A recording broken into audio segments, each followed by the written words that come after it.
Շատ եք լսում կարծիքներ, որ որոշ մարդիկ ներկայացնում են, որ մեր երկրի ապագան Եվրամիությունն է, բայց տեսնում եք նրանց խոսույթը, այո, մենք պետք է լինենք քաղաքակիրթ աշխարհի անդամ, ժողովրդավար, բարեկեցիկ, պետք է այնտեղ հարգվեն մարդու իրավունքները, խոսքի մտքի ազատություն, մեկ էլ ով մեզ հետ համաձայն չէ, մենք նրա գլուխը պետք է ջարդենք։ Այստեղ արդեն, ինչպես ասում են, գիտությունն անզոր է, որովհետև որտեղ մնաց այդ արժեքների մասին բացատրելը, ներկայացնելը, նորմալ բանավիճելը եւ հարգանքով վերաբերվել դիմացինի կարծիքին։ Ինչպես ասում էր, որ պարբերաբար հիշեցնում եմ ֆրանսիացի փիլիսոփա, գրող, հրապարակախոս Ֆրանսուଆ Մարի Արուե Վոլտերը, ես համաձայն չեմ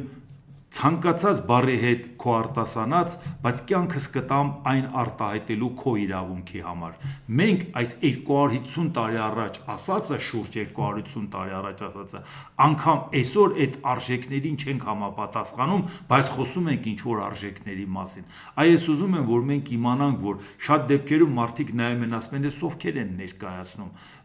Եթե սրանց ներկայացրածն է, ավելի լավ, այդ ինչ է իրանից ներկայացնում այդ արևմուտքը, որ սրանք այսպես են ներկայացնում, սրանց նայի, սրանց խոսույթը նայի։ Իհարկե, ես խոսում եմ հարգանքով վերաբերվենք բոլորի տեսակետին, բայց եթե դա չի վերաբերվում մեր պետության նկատմամբ ոտնձգությանը, եթե որևէ մեկը ասում է, որ Հայաստանը պետք է լինի որևէ պետության կազմում, նա կատարում է պետական հանցագործություն, որովհետև Հայաստանը ինքնիշխան պետություն է, որը ամրագրված է մեր սահմանադրության առաջի հոդվածում։ Ցանկացածը, որը սատարում է մեկ ուժի, որը կամ որևէ մեկը, որ ասում է Հայաստանի պետականության դեմ է արտահայտվում, նա հանցագործ է։ Դրա համար իրերը պետք է կոչել իրենց անունով։ Սա պիտակավորում չի, սա ուղղակի գնահատական է։ Ու ինձ համար միևնույնն է, եթե որևէ մեկը նույնիսկ շատ գայթակղիչ է համարում, լավ կլիներ, որ մենք լինեինք Ամերիկայի 51-րդ նահանգ, հանցագործությունը մնում է հանցագործություն Հայաստանի ինքնիշխանության նկատմամբ։ Վերաբերմունքը դրանից չի փոխվում։ Եթե մենք ուզում ենք, այո, մենք ուզում ենք այդ ընտանիքի անդամ լինենք, բայց ինքնիշխան պետության կարգավիճակով, լիիրավ գործընկերոջ կարգավիճակով, ոչ թե